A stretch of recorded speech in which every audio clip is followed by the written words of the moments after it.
from COVID. Our NHS is collecting blood plasma of COVID survivors in a clinical trial to save thousands of lives. So if you've ever tested positive for COVID or suspect you've had COVID, you can sign up and help save lives. Go to turntolove.org/plasma. Thank you very much.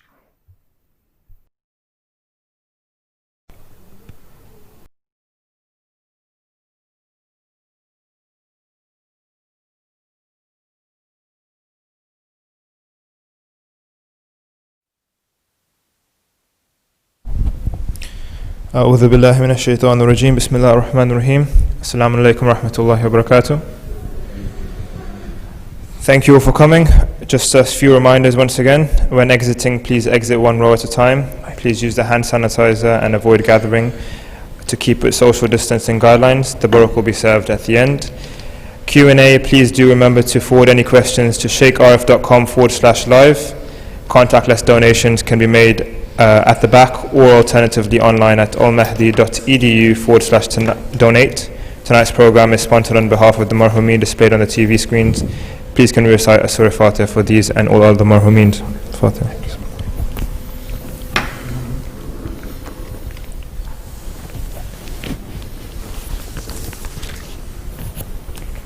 Please can we welcome Shaykh with the salawat. Allahumma salli ala Muhammad.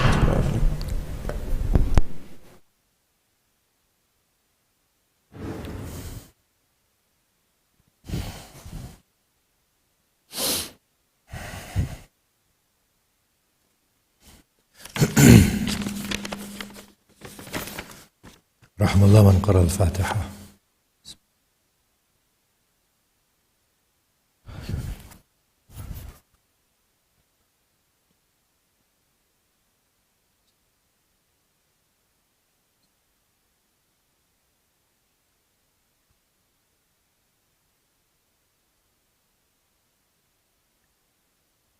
أعوذ بالله من الشيطان الرجيم. بسم الله الرحمن الرحيم. الحمد لله رب العالمين الذي هدانا لهذا وما كنا لنهتدي لولا أن هدانا الله والصلاة والسلام على أشرف الأنبياء والمرسلين شفيع ذنوبنا وطبيب نفوسنا وحبيب قلوبنا أبي القاسم محمد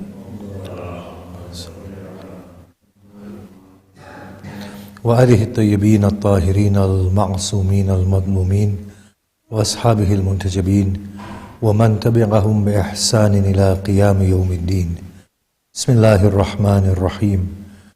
رب اشرح لي صدري ويسر لي أمري واحلل عقدة من لساني يفقه قولي. أما بعد السلام عليكم جميعا ورحمة الله وبركاته. بسم الله الرحمن الرحيم. And I need to just clarify something, and that will come in a form of a recap. We have been talking about our outer motion, in which we display the nature of our God. God is in all control. We yearn all control. God defeats life. We want to defeat life.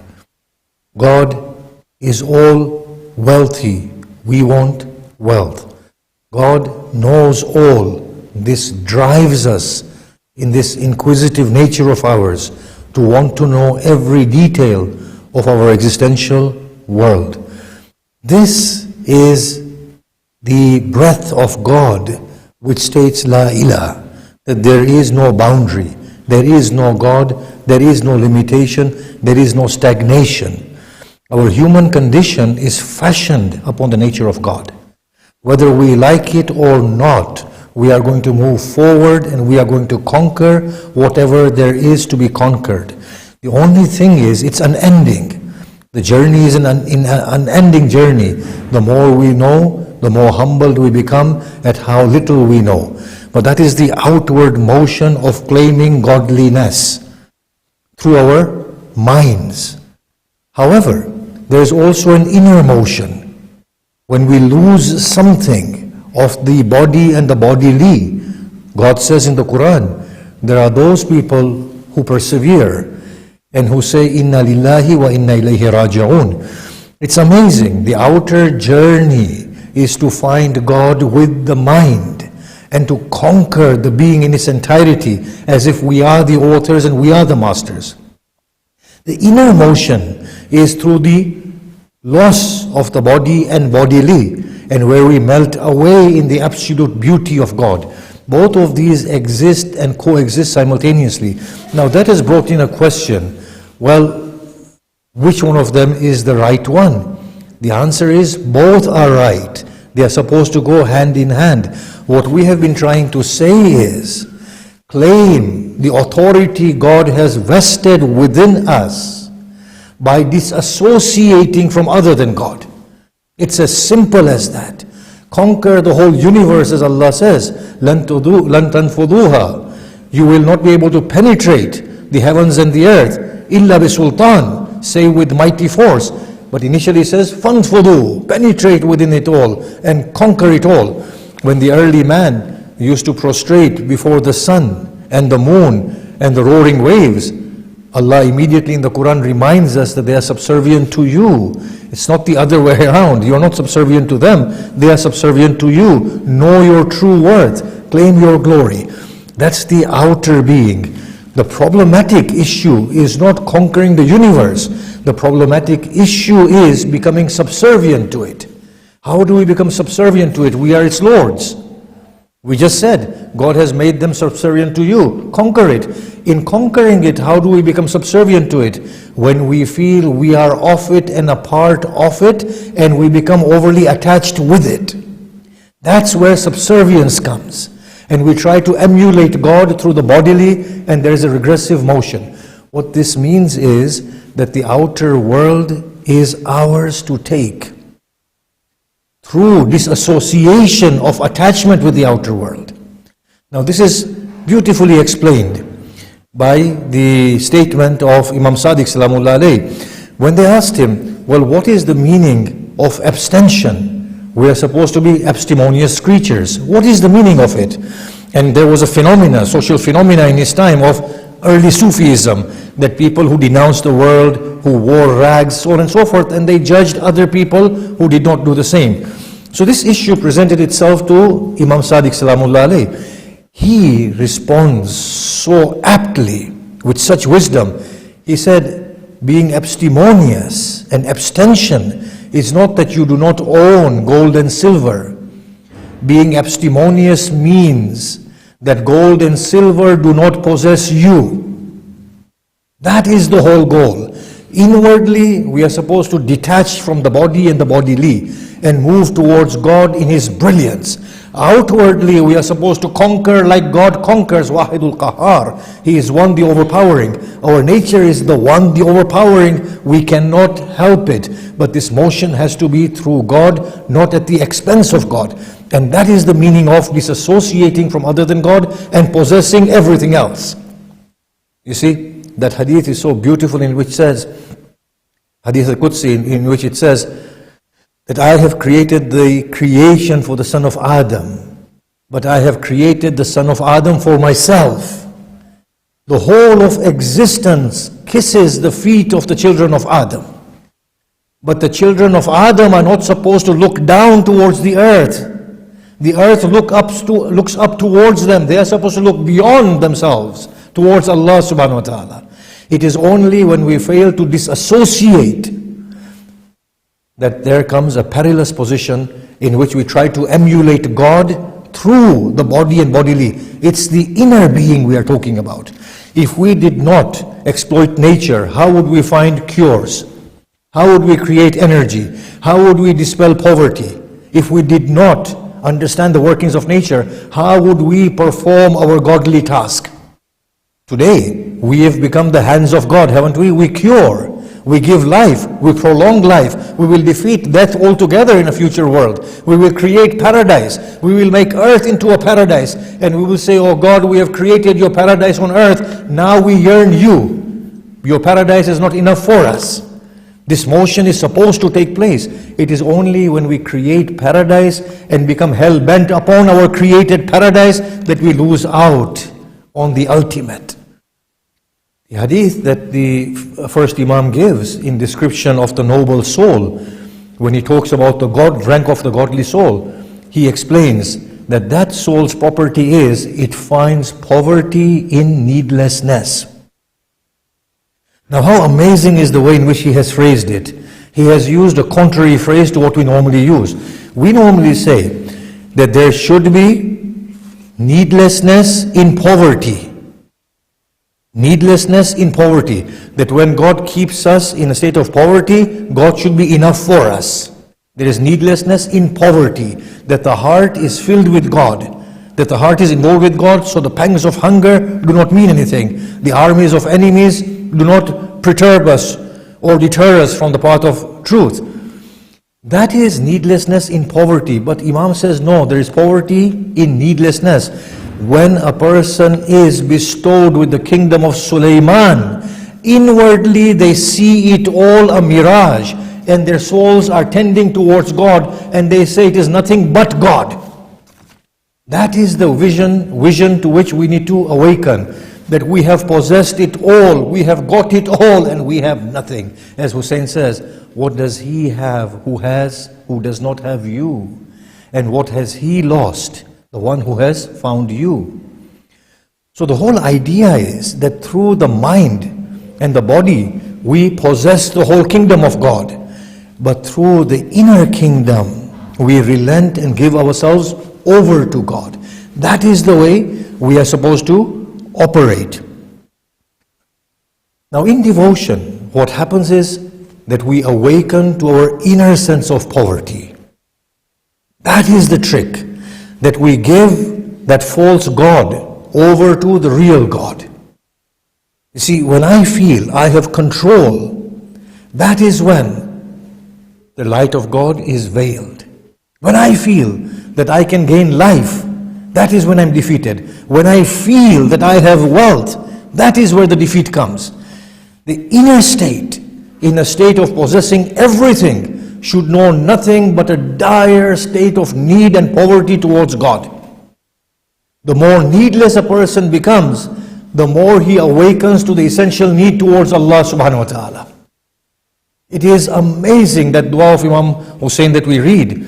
Just think about this dua, it's phenomenal. I mean, we read it again and again. That, oh Allah, how may I thank you when each act of giving you thanks makes me indebted 1,000 times over for you giving me tawfiq to thank you in the first place. And the air that I breathe is yours. The vocal cords that I use are yours.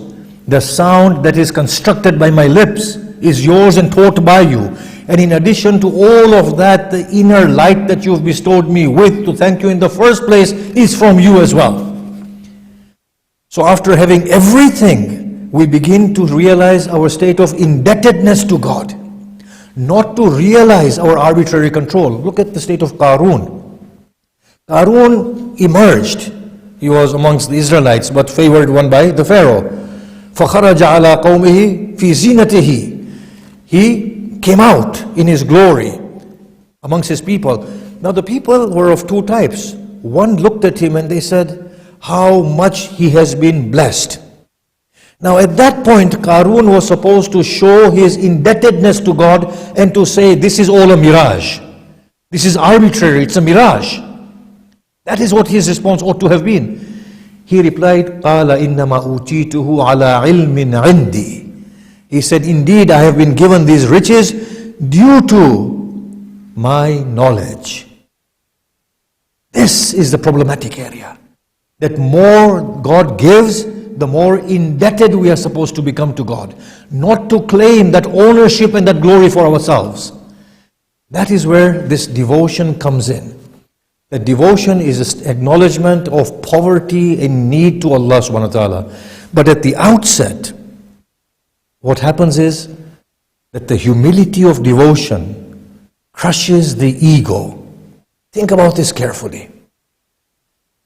How humiliating it feels to be serving somebody else. A noble person cannot be ordered around. It's humiliating. This is one of the reasons why the Sufi masters say that choose a master and do not question your master. Whether he's good or bad, evil or good, now that you've chosen him, serve him. In fact, they say, be like a dead body in front of the person who washes it. Let them move you as much as they want. Let them do whatever they want with your limbs. You have no discretion. The only reason they say that is so that the ego may be crushed. The very fact that we feel offended shows there is ego in there. When you swear at me and I feel offended, it shows that there is something in there that is claiming ownership and mastership, and that is being hurt. If a person arrives at a different state in which he says, well, I am nothing anyway, swear at me as much as you want. Or a person arrives at this stage where they are not claiming arrogance for themselves. The swearing and the scorns of others will not mean scorn of others, will not mean anything to them. The very fact that we get offended. And for this reason, it is good for all of us to work for somebody else and to feel that humility of serving, so that it may crush the ego and we may arrive at a loftier rank. You know, the worst thing is, according to Luqman Hakim, he said the worst thing is to work for somebody else and be responsible to somebody else. That somebody else is monitoring you and telling you, have you done this work, have you not done this work? Show me your list of work that you are supposed to do. Have you executed it, and why haven't you executed it? It's the worst humility ever for a dignified person. And in fact, that is the one thing that is needed in order to awaken to God. So the first thing devotion does is, it crushes the ego. Now the devotion of God is slightly different. Devotion of God is not only devotion of hands and limbs. That comes easy for us. Yes, He is God, He is supreme. I don't have a problem bowing to Him and prostrating to Him. He is my God. It's easy. The problem comes with God and devotion of God is when God tells us things that we don't like. I'm going to give you some very, very, very tough, hard examples, yes? Forgive me for them. If God decides to forgive Yazid, would it be easy for the lovers of Imam Hussein? It's not, is it? It's a hard one, isn't it? Does God have a right to do that? Does He have a right? I'm asking you. The Quran says, وَلِلَّهِ مَا فِي السَّمَاوَاتِ وَمَا فِي الْأَرْضِ. For Allah is whatever is in the heavens and in the earth. يَغْفِرُ لِمَنْ يَشَاءُ وَيُعَذِّبُ مَنْ يَشَاءُ. He forgives whoever He wants, and He punishes whoever He wants. We have decided to worship such a God, haven't we? And when God decides to take His discretion into His own hands, we will be offended. That is where devotion to God becomes very difficult. That is where devotion is meant to bring us to our knees in total humility first, and then in total surrender, and then in total appreciation of the beloved. So devotion is not what we think it is. It is not the devotion of the limbs. That is how you train animals. We tell an animal sit, it will sit. We tell an animal stand, it will stand. It's same. Our devotion is the devotion of the animals. The real devotion that is sought is the inner devotion. And Allah subhanahu wa ta'ala creates these instances in order to crush us, and they are favors of God. He sends enemies as a mercy. Honestly, imagine if a person can look beyond the enemy and still be forgiving and loving, and in fact does not even think that I'm forgiving them because that's a statement of arrogance, but thinks, oh Lord, thank you for giving me the opportunity to awaken to myself. Hussein wept as the blades shredded him. They said, why? He said, because of them and for them, but they are killing you. He said, because of me, they are incurring damnation. And my heart bleeds and pains at their fate, that I have become the cause for their damnation. Whereas the Shia says, Hussein has saved Islam. Hussein says, oh Lord, how do I thank you for allowing me to meet with you? Devotion becomes difficult internally. Now we take the issue of the grand monotheist Ibrahim. Ibrahim is a lover of God, undoubtedly. There is nothing that prevails upon the being of Ibrahim beyond his one God. Suddenly God creates a situation in which he gives him Ismail. Ibrahim, in his bodily and psychological constitution, begins to fall deeply in love with his Ismail. He loves Ismail to an extent that he begins to feel guilt in there. That I am being distracted from my one and only. There is a veil that has fallen upon my soul. A dream comes, Ibrahim, part this veil. Cast it aside. Come back to your Lord. Now imagine putting a dagger on the neck of your son, an old father. This is devotion. Inner devotion, O Lord, I am directed to you. There is nothing of me that will remain. There will be no veil before me and you. It will be you, it will be I. Tafsir Safi quotes, Hussein places his hands upon the dagger, embedded in the chest of Akbar, looks towards the heavens and says, Ibrahim, there are no blindfolds on the eyes of my Ismail. And there are no hands that are tied of my Ismail. There are no blindfolds on my eyes, and there are no ropes on the hands of my Ismail. Come and witness the scene. So that is devotion. When we penetrate in this devotion of God, it is not easy. It is meant to be difficult. And how can it be easy when I've associated with this body for so long? When I've associated with psychological ownership, belonging, power, fame, fortune, being in authority, it is not easy. Love, children, all of these things, they are veils. They need to part one by one by one. And devotion requires melting away in the one devoted to. Now, that inner light that is in there, it will not rest until it finds it. Now, whether we find it in this world, or we find it in the purgatory, or we find it in the last pit of hell, or we find it in the first level of paradise, it will not rest until it finds itself. How can it rest? How can it rest? I want to find myself. The greatest paradise you give me, all the love of brothers, sisters, children, whatever you give me, there is no rest because I haven't found myself. How can one who is not available to himself find anything else? Have you ever wondered why we find no peace and no rest in our souls? Until and unless I am available, what am I going to rejoice in? I don't even have myself. How can I find arbitrary pleasure and happiness that I get from things that are mirage type? How can they sustain me when the unlimited light is in there? How can the 7 earths and 7 heavens and the paradise and the 8 paradise and whatever is beyond that, how can that satiate? Look at Hussein. Look at the way he drowns in God. There is nothing left in his being but his beloved. He gives, he devotes to an extent that everything is torn apart. What does he say in the last breaths? I am well pleased with your decree, O Lord. Then I am surrendered to your command, O Lord. Think about this. What a devotee.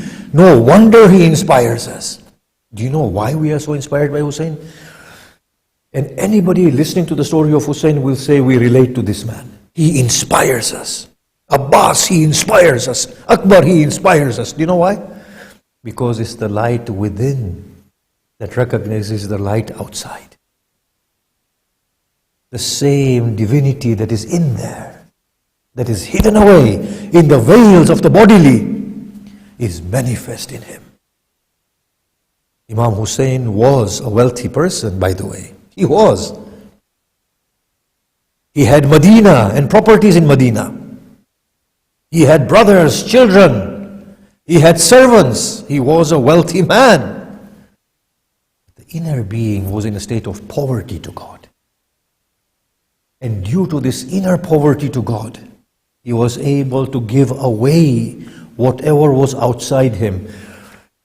If you had a son like Akbar, you would sacrifice your billions to secure his life, would you not? If you had a son like Akbar, you would, wouldn't you? He gives his Akbar away. Think about it. Think about it. If you had a brother like Abbas, you would work as a slave for the rest of your lives in order to secure his well-being. He gives his Abbas away. Think about this carefully. The light of Hussein is that core of our reality. We recognize it in him, and that is why we helplessly fall in love with him, because we are seeing beyond the face. We are seeing beyond the lineage. Maybe a person who is a Muslim might see Hussein as a Muslim, but a person who is a Hindu, who is venerating Hussein as much as I am, he doesn't see Hussein as a Muslim. He doesn't see Hussein as the son of Ali and Bibi Fatima. He doesn't see Hussein as the grandson of the Prophet Muhammad. He sees Hussein and doesn't understand what he is seeing inside that Hussein. What he sees inside that Hussein is the light of his own beauty, reflected brilliantly in Hussein. That is the light of all light and religion of all religion. It goes beyond denominations and labels. There's nothing to do with Islam, the one we have understood, the formal Islam, or the organized faith, or Hinduism or Buddhism. The same is the case with the Buddha, the Guru Nanak, the Ibrahim, the Musa, the Isa. Whoever you look at, whoever displays that light, we are drawn to them. That is the brilliance towards which we are supposed to arrive at. Now there is a bit of a mistake in the way in which we are treating the subject of evolving towards God. You see, religion imposes a very negative sense of godliness and piety. Religion teaches us to reinforce guilt. It teaches us we are bad. Religion holds human beings in contempt and tells us to suppress and repress everything that's within. If that was the attitude of religion indeed, then the Blessed Prophet would have come and condemned the Meccans. Yeah? You're not going to get people far more worse than you're not going to get people who are worse than the Meccans. They were beasts, barbarians. Human life, there is no meaning of human life to these people. They kill for fun. They live for killing. If you look at the poetry of the Jahiliyyah, there is somebody complaining about his community. He says, if only I belonged to a tribe that rejoiced in the shedding of blood. I took birth in a passive tribe. The Blessed Prophet should have come to those murderous people, to those people who buried their daughters, and should have said to them, you people are destined for hell. I've come here to reform your children who are untouched by your sins. The Blessed Prophet went to them and said, no. No. Forgive yourselves. Forgive yourselves. Allah has forgiven you. There is divine light inside you. Emerge. Not only will Allah forgive every sin of yours that has gone before this day, He will in addition convert those sins into good deeds. The religion of Muhammad Rasulullah is very different to the religion being preached today. This sense of piety, to look gloomy and being detached from the world and being sad all day long, and where is this coming from? Don't partake in the blessings of God. Doesn't Allah say, قُلْ مَنْ حَرَّمَ زِينَةَ اللَّهِ الَّتِي أَخْرَجَ لِعِبَادِهِ وَالطَّيِّبَاتِ Who is making haram? The beauty that Allah has taken out for His servants and the wholesome foods that He has made specifically for the believers in the hereafter and in this life for one and all.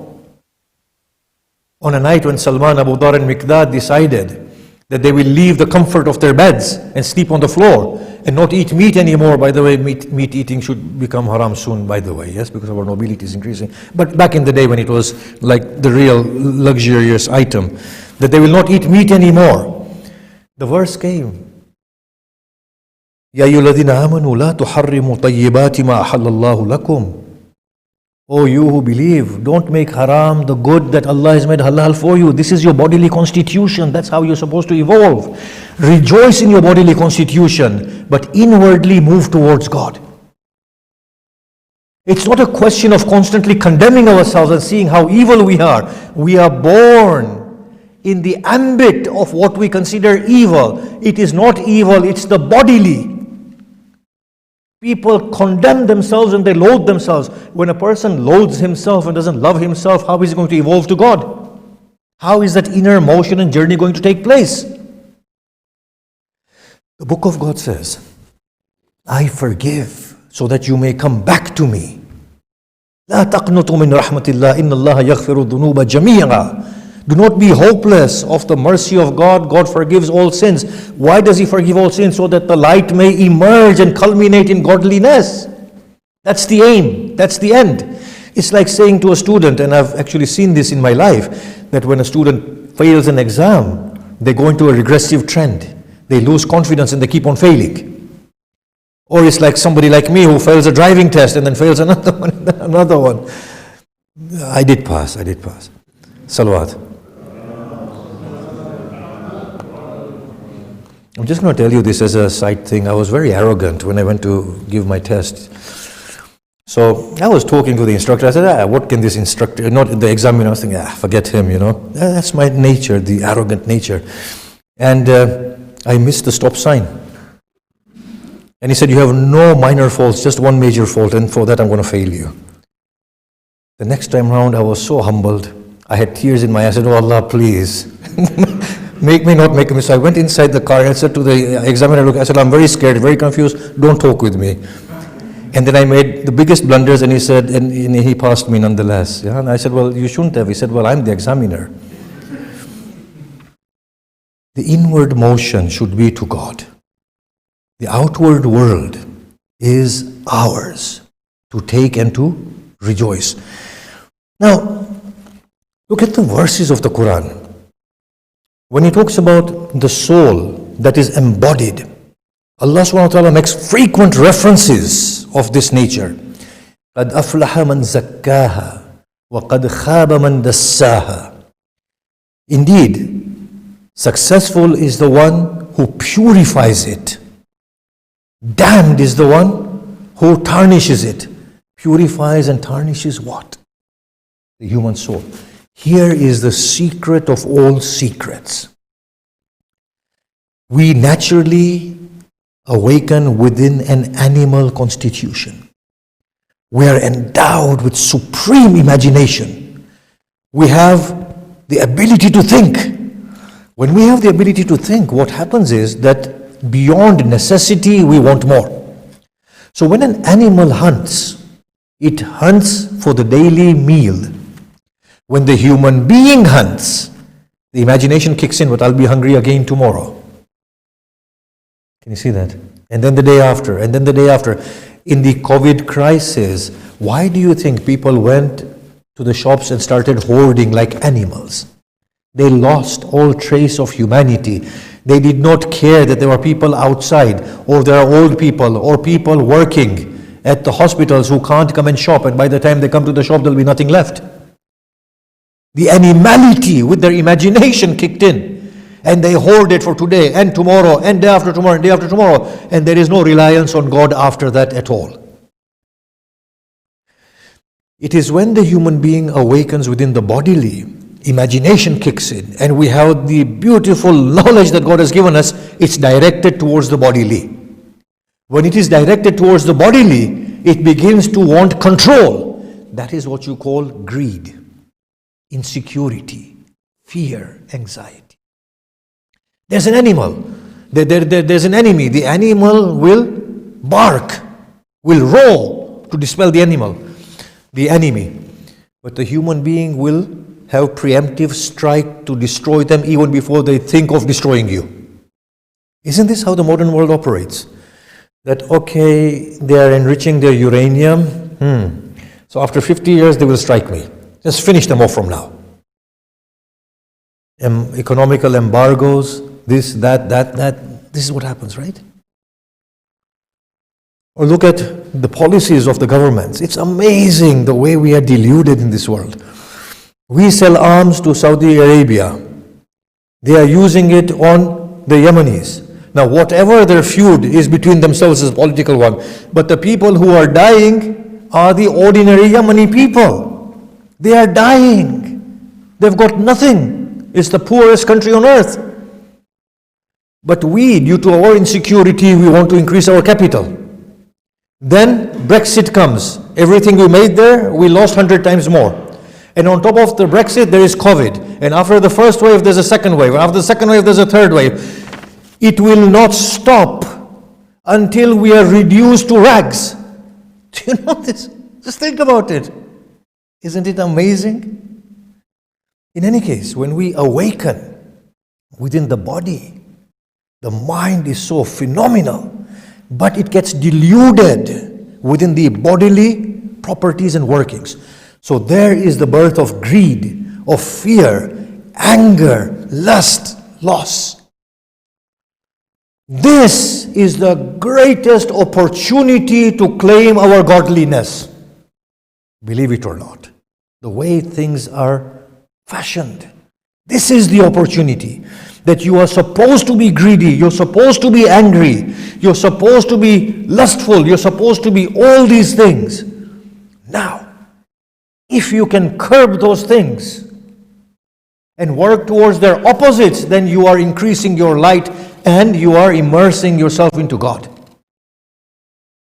Isn't that phenomenal?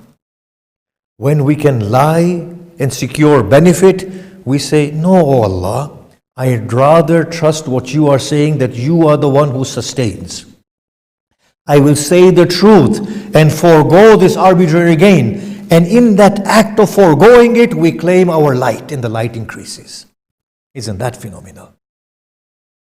At the point of rage, we say, oh Allah, as you forgive me, I shall forego. The light that shines through at that point is phenomenal. But that light is only available at that point. So whatever religion has considered human weaknesses and for which they have made people loathe themselves, in the creational work of God, these are grand opportunities. It's a question of how to deal with them.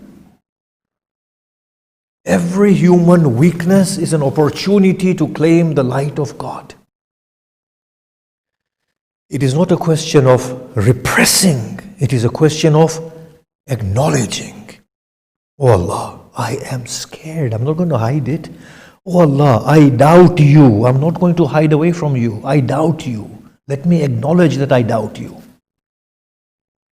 And now help me to trust you. You see, the Imams were genuine, authentic human creatures. The fourth Imam, I believe, he says in one of his dua, "O Lord, remove all doubt from my soul." Why would he say that? In their humanness, they have to acknowledge themselves to God. Don't they? Who can be greater than God? And anything less than God is in a state of sin. Sin is the life in which we live. There's a hadith from the Blessed Prophet that the Sufis often quote, and I think this is something that even our ulama might agree to, that if the children of Adam were to stop sinning, I will destroy them. And I will create a creation that can start sinning so that I may forgive them. What a phenomenal hadith. People often blame me for saying loose things from the pulpit. If these people were in the time of the Prophet, I wonder what they would have said to the Blessed Prophet. Why are you giving such loose hadith, right? But it's a question of understanding what it means. That when we fall, we are humbled. Can you see that? When we fall, we see a lack within us. Now, obviously, I'm not going to finish this thing today, so I'll just suffice with an example. There's a phenomenal opportunity created for two individuals, for Iblis and for Adam. Simultaneously, almost. Iblis is asked to prostrate before Adam, and Adam is told not to eat from the tree. Both of them do the contrary. Iblis does not prostrate, and Adam eats. To that level, the opportunity is continuing. Both of them have committed what we call an act of disobedience. Asa Adama Rabbuhu faghawa. Adam disobeyed his Lord. And he says to Iblis, Allah says to Iblis, Afa asayta amri. Have you been disobedient to my command? Both have disobeyed God. Until this point, it's an opportunity. The human flaws or the jinn constitutional flaws. Until here, it's an opportunity. What happens beyond this point is quite telling. Adam awakens through this opportunity. And he says to Allah, oh Allah, there was hidden greed inside me. Because Iblis said to Adam, Allah does not prevent you from eating of this fruit, but that you may become ever living, or that you may become an angel. And Adam coveted that. He coveted that. He wanted that. He was greedy. Adam turns to God and he says, oh Allah, you have revealed to me my inner state of greed and lack of trust of you. He does not say lack of trust and he does not say greed. I'm expressing it on behalf of Adam. Because I do know nowadays the people how they listen. So I'm giving Adam's intentions here. So you've revealed for me my inner state of greed and inadequacy. Now Adam sets about working on his lack, on his inadequacies. And he becomes a brilliant Safiyullah, the one specially chosen by God. Now we go to Iblis. Iblis does not see the opportunity. His ego prevails. Oh Allah, you beguiled me and misguided me, and you deliberately did this act in order for me to fail. I will mislead them all as you have misled me, O Lord, he said. Look at the response. So bodily frailties that we have, they are not to be seen negatively in the way that we are accustomed to seeing them. They are supposed to be seen as awakeners to the light. Sins are supposed to be seen as our invitation towards doing the opposite. So when I lie, I'm supposed to become mindful and say, oh Allah, but whatever evil I wish to dispel through this lie, you can dispel it anyway. And on the day of Qiyamah, when I stand before you, I will not be able to lie to you. Isn't it better that I receive my share of punishment here and be free in front of you? When the soul drowns in God in devotion, and they learn through their sins, they learn through their inadequacies and frailties, they submerge into the light. And they begin to complete their light through God. They do not only destroy themselves, but they begin to emerge in the beauty of God, the fullness of God's beauty. Now we find this text in the Quran, that whatever you manifest and whatever you hide, God will bring you to account for it. Now imagine this statement. The Sahaba cried. When this verse was recited, they cried. They said, Ya Rasulullah, what will happen to us? All the intentions that are going on inside us, all the thoughts that are bombarding us. The Prophet smiled. He said, Allah will find excuses to forgive you. However, the deeper meaning here is that the soul needs to awaken that, oh Lord, before you I am exposed and naked. Let me not even feel I can hide away from you. In the depths of my thought, let there be your presence. Let my thoughts be directed through you. Devotion, in the final analysis, and we'll go on with this for the next 3-4 days, in the final analysis, is to hand over the conscious being to God, not the body, the conscious being, in a sense that God is available to the thoughts, to the feelings. That is the state of devotion. We find this devotion within the sister of Hussein. It is the day of Ashura. Akbar has tasted martyrdom. Qasim has been taken by the swords. Zainab looks at Aun and Muhammad. Do you value your lives, O children, above the lives of my brother? They say, oh mother, whenever we go to our uncle, he sheds tears and cries and looks away from us. Zainab says to Fizza, call my brother. At that point, it was a time of single combat. Fizza calls Hussein, as the Zakirins narrate. Hussein hesitates, but finally succumbs and goes to inside the tent. When he comes inside the tent, Zainab says, oh brother, look at me. Hussein hesitates. Oh Hussein, look into my eyes. Will you not allow me the honor of giving my children for you? Hussein, do you wish me to stand embarrassed in front of our mother? Hussein tearfully said, but what about Abdullah, their father? Hussein, Abdullah gave them to me for you.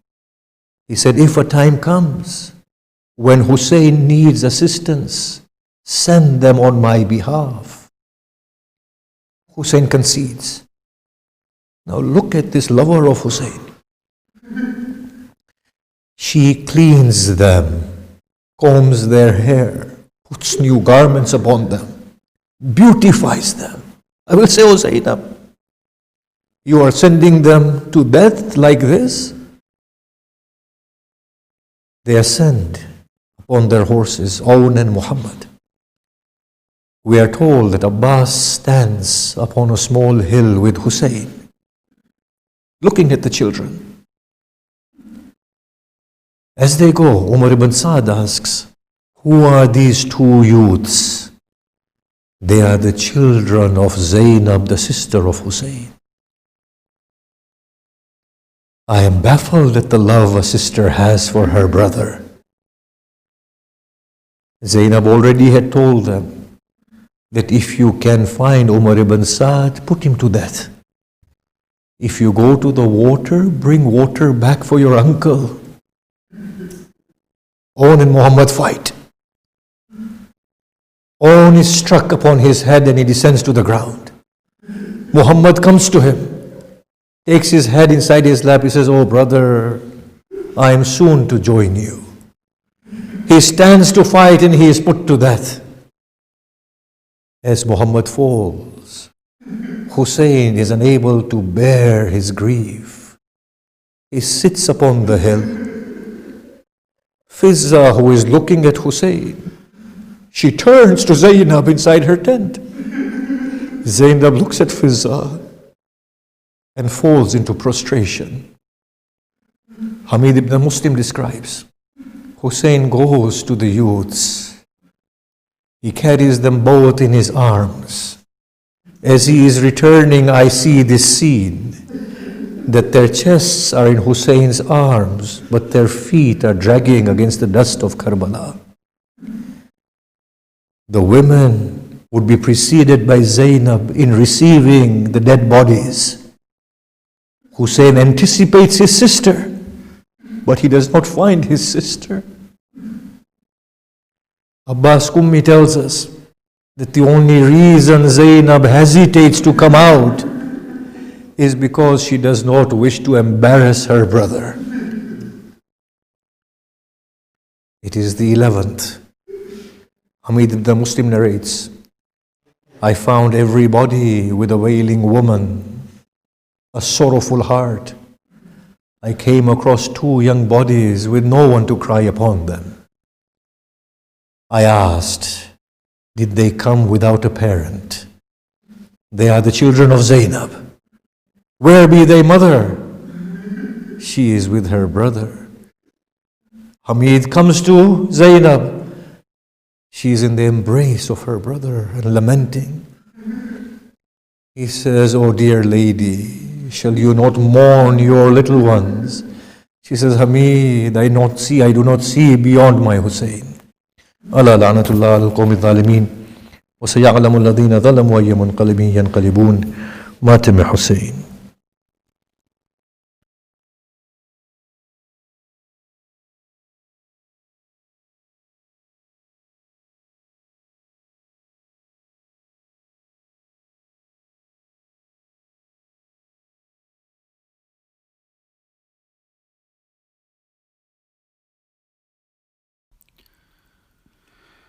مجرئی خلق میں ان آنکھوں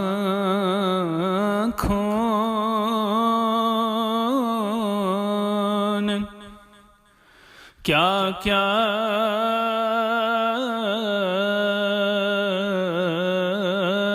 دیکھا،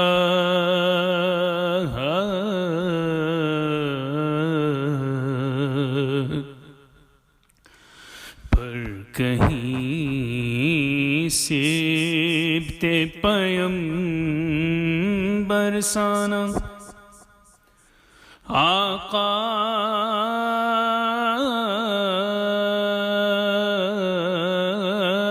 دیکھا،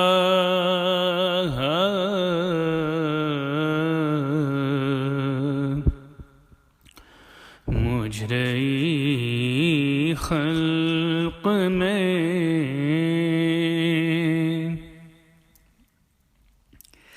ایک گھٹیری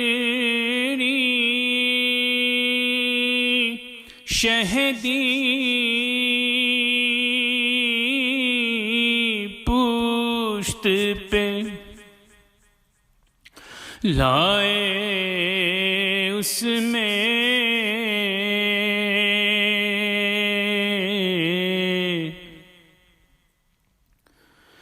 ایک گھٹیری شہدی پشت پہ لائے، اس میں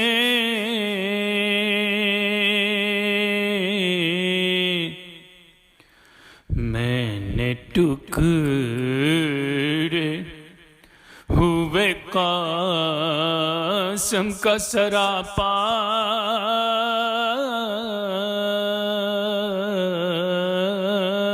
دیکھا،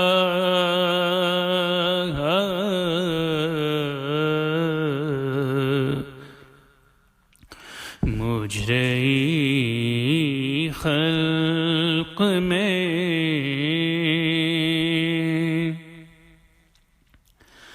میں نے دیکھا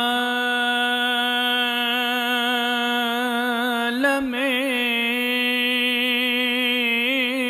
شاہ کو آلودہ خون،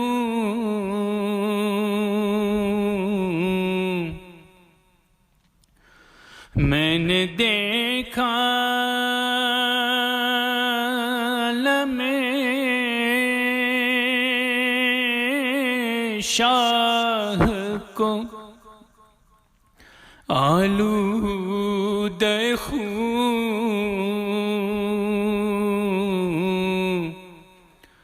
میں نے عباس کو بے جان لب دریا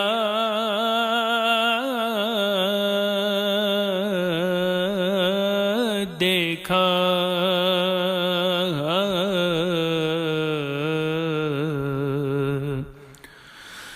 مجرئی خلق میں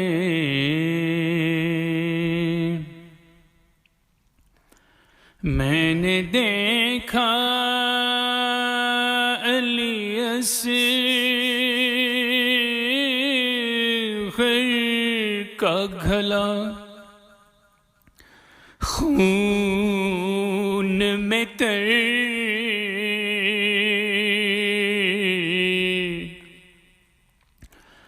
میں نے دیکھا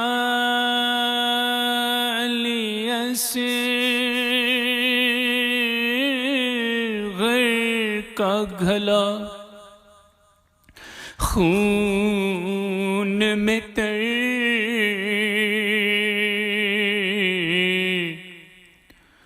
میں نے زخمی علی اکبر کا کلیجہ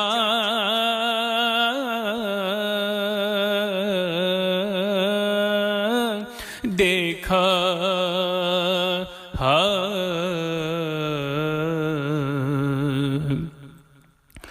مجرئی خلق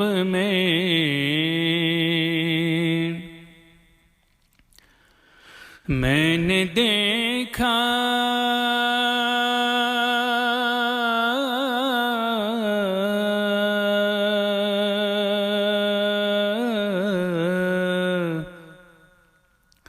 میں نے دیکھا شہ مظلوم کو خنجر کے تلے،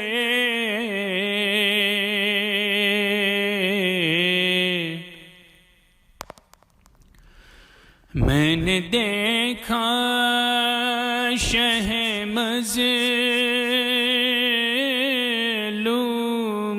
کو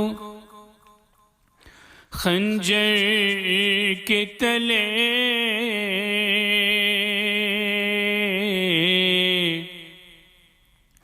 میں نے بے گور و کفن بھائی کا لاشا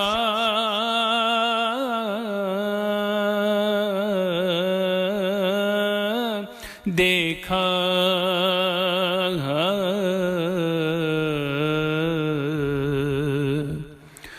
مجرئی خلق میں ان آنکھوں نے کیا کیا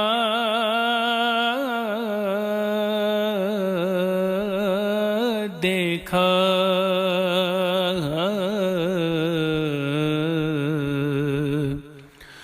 پر کہیں سیبتے پیمبر سانہ آقا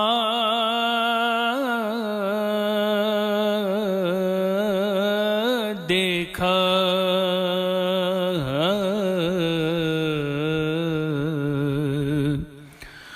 مجرئی خلق میں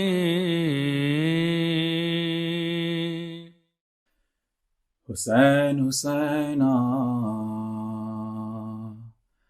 حسین حسینا حسین حسینا یا حسین حسین حسینا حسین حسینا حسین حسینا یا حسین حسین حسینا حسین حسینا حسین حسینا یا حسین. Allahu Akbar, this is the call of Ali Akbar for as-salat. Ali Akbar for as-salat. You be the witness, he has the surah. You be the witness, he has the surah. He has the seerah of Mustafa. Hussain, Hussaina, Hussain, Hussaina, Hussain, Hussaina, Ya Hussain. Forgive me, Mawla, I am the one who severed your access to Al-Qamar, severed your access to Al-Qamar. Hurariyahi, you are the free one. Hurariyahi, you are the free one in both the dunya and akhirah. Hussain, Hussaina, Hussain, Hussaina, Hussain, Hussaina, Ya Hussain. Oh Aqa, let me go fetch some water for thirsty children from Al-Furat, for thirsty children from Al-Furat. Oh, will you come back, O Qamar Hashim? Oh, will you come back, O Qamar Hashim? Or will this be to your Al-Wida? Hussain, Hussaina, Hussain, Hussaina, Hussein, Husseina, Ya Hussein. Ya Ammu, tell me, will I be counted among the martyrs of Karbala? Among the martyrs of Karbala. Oh nephew Qasim, you are a hero. Oh nephew Qasim, you are a hero. You are the Warith of Mujtaba. Hussein, Husseina, Hussein, Husseina, Hussein, Husseina, Ya Hussein. Ya Ummi, I hear my father calling. Hal min Nasir yansurna, Hal min Nasir yansurna. I may be asghar, my heart is akbar. I may be asghar, my heart is akbar. I am the grandson of Murtada. Hussein, Husseina, Hussein, Husseina, Hussein, Husseina, Ya Hussein. أولاد الحسين وعلى أصحاب الحسين وعلى أخيك الأبا الفضل العباس وأختك زينب الحوراء أم المصائب وأم كلثوم وبنتك سكينة ورحمة الله وبركاته. السلام عليك يا زين العابدين سيد الساجدين. السلام عليك يا باقر العلم النبيين الأولين والآخرين. السلام عليك يا جعفر الصادق المصدق. السلام عليك يا موسى كاظم الباب الحوائج. السلام عليك يا غريب الغرباء وبعيد المدى. السلام عليك يا معين الضعفاء والفقراء. السلام عليك يا شمس الشموس وأنيس النفوس المدفون بأرض تس.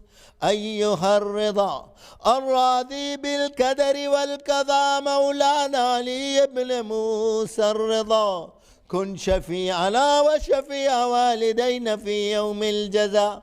السلام عليك وعلى أختك المعصومة ورحمة الله وبركاته. السلام عليك يا محمد التقي الجواد. السلام عليك الينكي الحادي. السلام عليك يا حسن العسكري الذكي.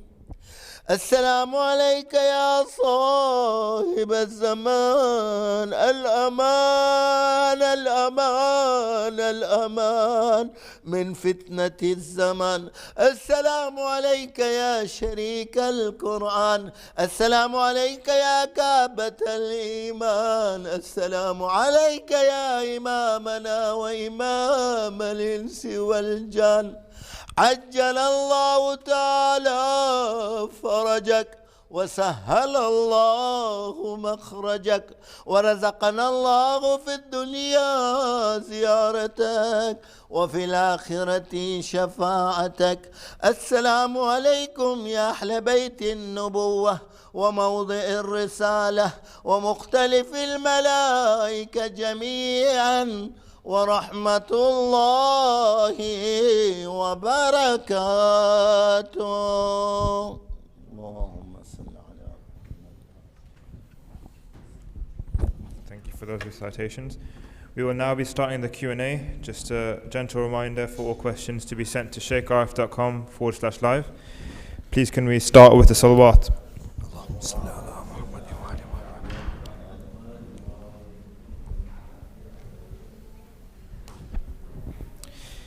Can God be discovered by those who misunderstand him and his teachings and his chosen Ahlul Bayt? I didn't get that, sorry.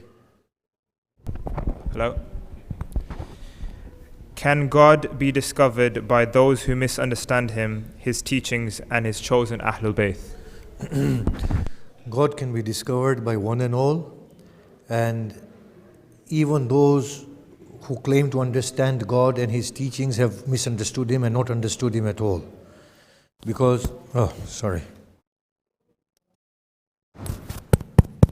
Yeah? God can be discovered by all, it's a natural process. And even those who claim to know God, it's on.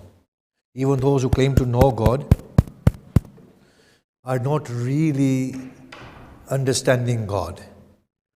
And nobody has been able to interpret his religion accurately.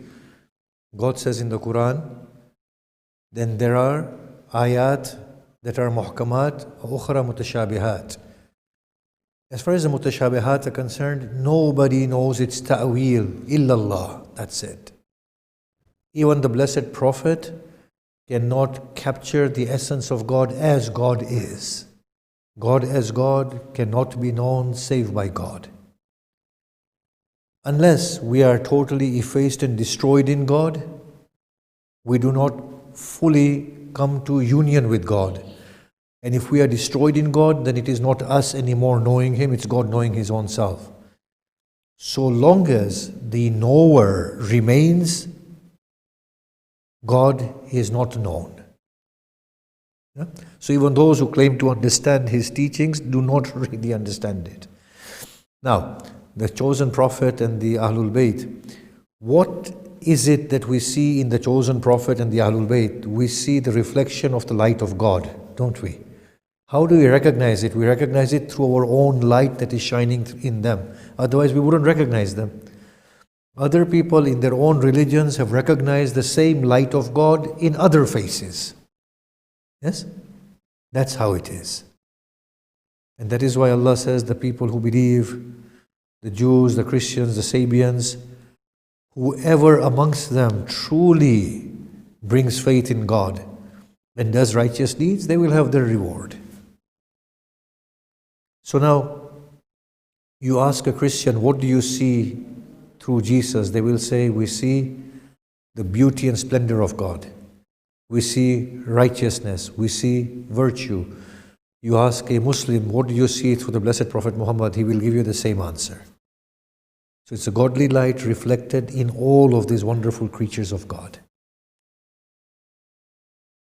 How should we talk about God to our children, 12 to 15 years old, for example, being brought up in the UK where freedom is a priority?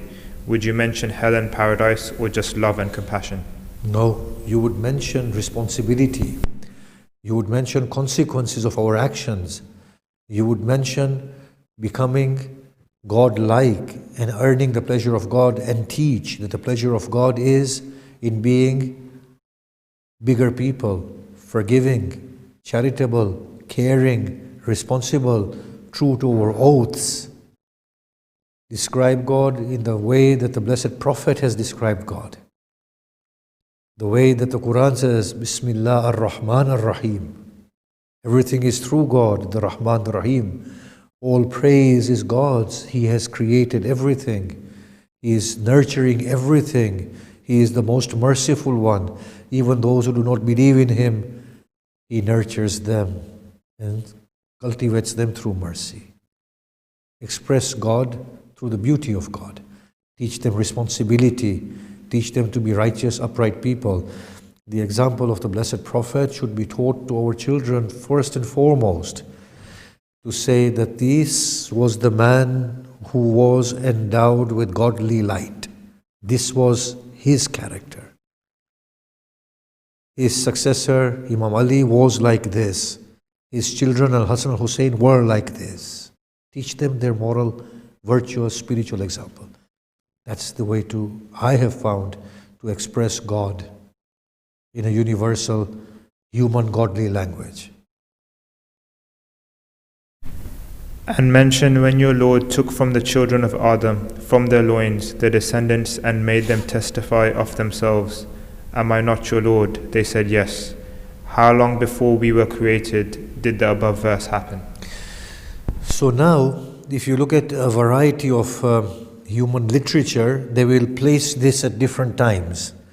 But what appears here is from the children of Adam, from their loins, it means before their embodied worldly state. So if it is the before embodied worldly state, then time becomes a very ambiguous thing. Was there time being experienced in the way we are experiencing time now, the bodily time? Even the bodily time is experienced differently for different people in the different regions of universe. Of course, we know through the theory of relativity, general relativity, that time and space warp and time is experienced differently. So I think the time factor here should not be taken into consideration. What should be taken into consideration is there is a historical reality of humanity in which they have played this pledge. And the Quran says that they, due to their lengthy life on earth, they forgot. They did not retain this knowledge accurately. But for Allah to say on the day of Qiyamah, we will individually remember, shows that it's also existentially embedded within us. That if any soul were to say, is this all? The answer will come, no, it isn't. There has to be some more profound truth to this. There has to be an overwhelming beauty, glory. The whole being must be alive to itself. So that truth is embedded within our human condition. So also a historical reality, but also an existential reality. Aga Mehdi Puya claims that the description of Jannah in the Quran is figurative. What is your opinion? I feel that the description of Jannah in Quran is very physical and accurate. It might not have physical properties in the way we understand physicality. In a dream world, we see images and pictures that we associate with physical beings. But when we awaken, we know, hold on, I was in an imaginative world. There was no object that I can call solid there because they are in this world. So in that world, in a spaceless world, how can I have solidity, liquidity, matter extended in space? So the descriptions are very physical, yet the reality may not be physical, but it is expressing the same thing. The evidence for that is in the verse of the Quran, that they will be given sustenance. And the people of paradise will say, هَذَا الَّذِي رُزِقْنَا مِنْ قَبْلِ. This is the thing that we were sustained with previously. And the Quran responds, وَأُتُبِهِ مُتَشَابِهًا. And they will be given it again in its resemblance. So those physical descriptions are accurate, but it might not have the physicality that we have here. However, when we look at the descriptions of hell, they seem to be extremely physical. As soon as their skins are burnt, we will replace them with other skins. So it seems that hell is a very physical, darkened place like the body. Body, as Sorawardi and others used to say, is a veil, is a darkened place. We need to arrive in a state of enlightenment and a state of light. So hell seems to be very bodily. But as we progress outside hell, paradise becomes less physical, yet maintaining the physical descriptions at a level far more brilliant that can be accommodated by matter. It seems that way.